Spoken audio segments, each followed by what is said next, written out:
ទៀតហើយ ទោះបីមិនមកស្រស់ណាឯងក៏បានមក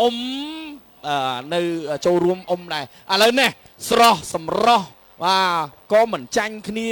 លបឿននឹងក៏ល្អឯកដូចគ្នាបាទជាមួយនឹងរំលេចចុងយ៉ាវ៉ាដល់គួរឲ្យជក់ចិត្តដិតអារម្មណ៍ណាបាទម្នាក់រៀងត្រួយចេកខ្ចីទៅរៀងម្នាក់ត្រួយចេករៀងចាស់ទៅបាទតែលបឿនអត់អាចដូចគ្នាទេអត់ដូចទេដាច់ខាតមិនដូចគ្នាតែម្ដងបាទឥឡូវយើងមើលផ្គោលន់អីយ៉ាបាទផ្គោលន់ទាំងកណ្ដាលផ្គោលន់ពេលលន់តែផ្គោបានតែកម្អាលបង្ហូរទឹកភ្លៀងអីចាំចប់ពិធីសិនបាទចំណែកឯខ្សែទឹកខាងក្រៅដែលជះវេសវណ្ណបាទសុវណ្ណនារីមានជ័យសេរីបន្ទាយដែកអីយោអ្នកបន្ទាយដែកទៅប៉ុណ្ណាមុននឹងដែរណាឥឡូវយើងមើលខ្សែទឹកខាងក្រៅល្អអ្នកបន្ទាយដែកទេ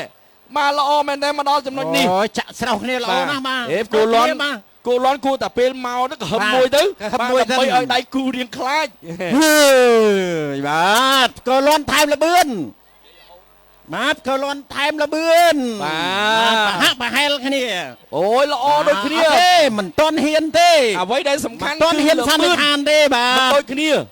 តែខ្សែទឹកក្រៅកំពុងតែមានព្រៀបហើយដូចជាប្រវេសវណ្ណសវណ្ណនារីឯកដ្ឋានបៃតងខ្ចីបាទដកហើយផ្គរលន់ក៏បន្ថែមលបឿនដែរបាទអូចាប់បាទចាប់ផលពាក់កដាលទុងបាទដូច្នេះសូមលទ្ធផលបានទៅទូកពាក់ផ្លាកលេខ46ដេកជះព្រះវេសវណ្ណសុវណ្ណនារី